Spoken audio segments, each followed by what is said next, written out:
the story of Hannibal Barca and the Second Punic War. The story begins not on a battlefield, but at an altar. A 9-year-old boy is made to swear a sacred oath by his father, an oath of eternal hatred towards his family's greatest enemy. That boy was Hannibal Barca. His enemy was Rome. This is the story of the Second Punic War, a titanic struggle between two ancient superpowers, the maritime empire of Carthage and the rising might of the Roman Republic. It was a conflict that would be defined by the singular genius of one man. In 218 BC, Hannibal, now the commander of Carthaginian forces in Spain, deliberately provokes war. He attacks the city of Saguntum, an ally of Rome, throwing down a challenge that the Republic cannot ignore. Rome is confident, arrogant even. They control the seas. They believe the war will be fought on their terms in Spain and in Africa. They have no idea what Hannibal is about to do. Hannibal's plan is one of the most audacious in military history. He will not wait for Rome to come to him. He will take the war to them. He will invade Italy.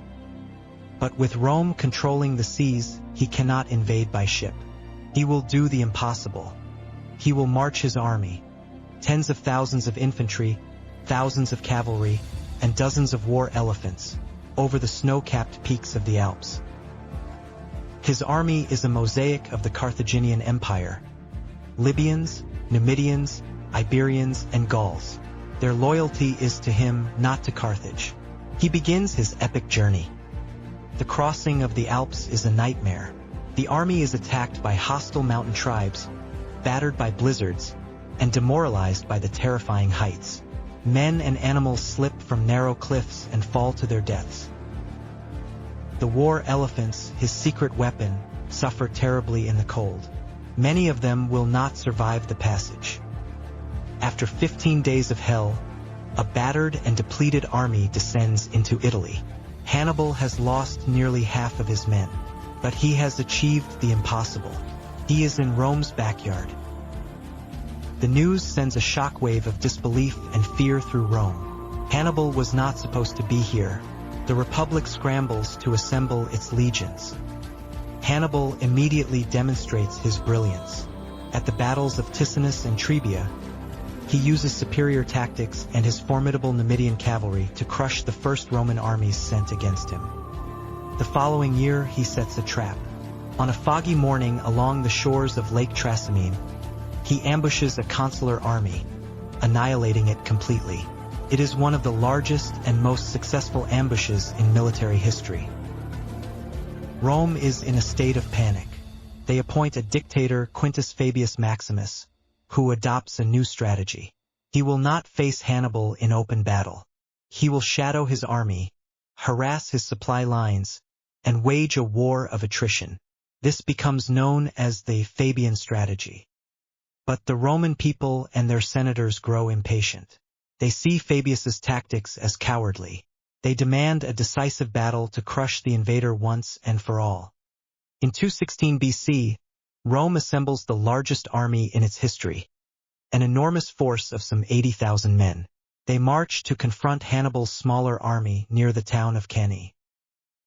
The Battle of Cannae will become Hannibal's masterpiece. It is considered by many historians to be the most perfect tactical victory in all of military history.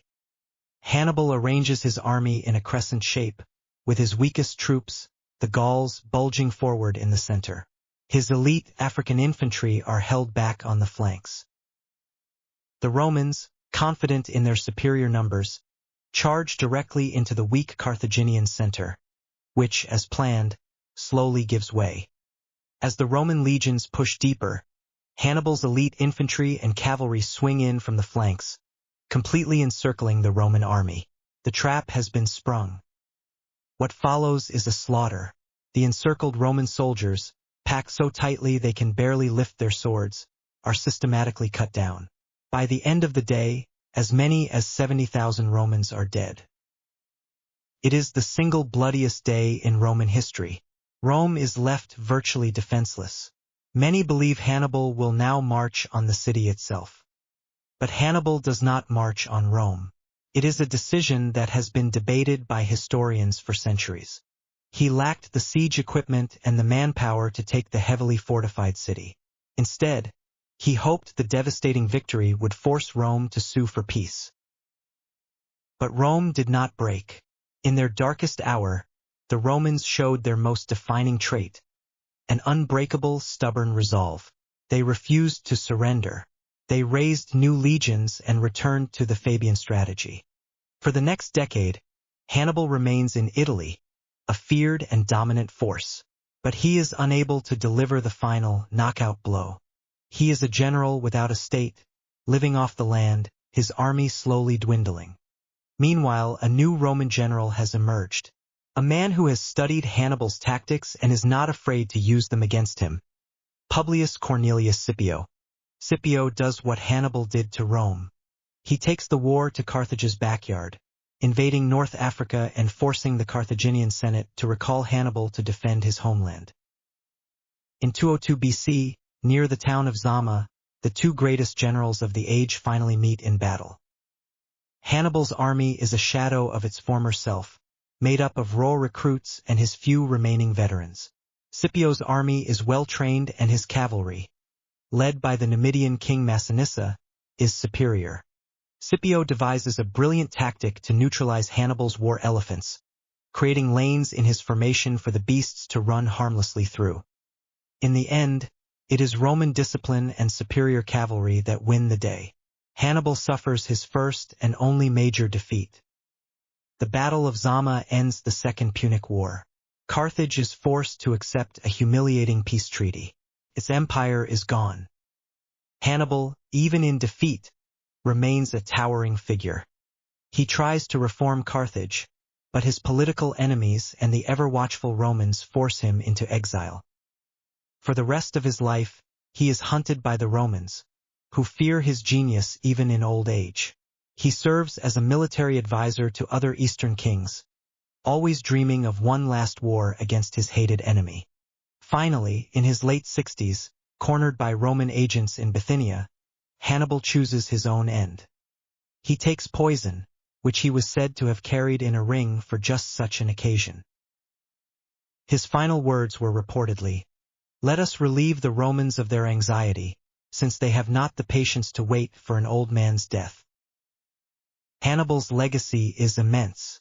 He is remembered as one of the greatest military commanders in history, alongside Alexander the Great and Julius Caesar.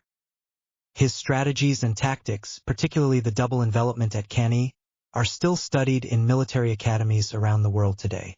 He was the man who came closer than anyone to destroying the Roman Republic. He traumatized the Roman psyche for generations.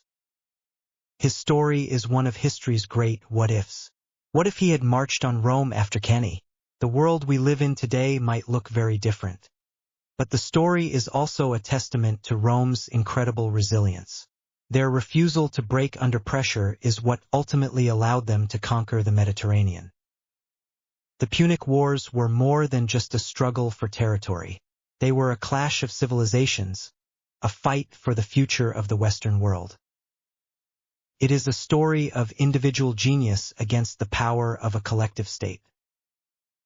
For a generation of Romans, the words "Hannibal ad portas," "Hannibal is at the gates," was a phrase used to frighten children. He was their boogeyman. In the end, Hannibal is a tragic figure, a brilliant man bound by an oath of hatred, who won every battle but ultimately lost the war. He taught Rome how to fight, and in doing so, he accidentally forged them into the unstoppable military power that would dominate the world for the next 500 years.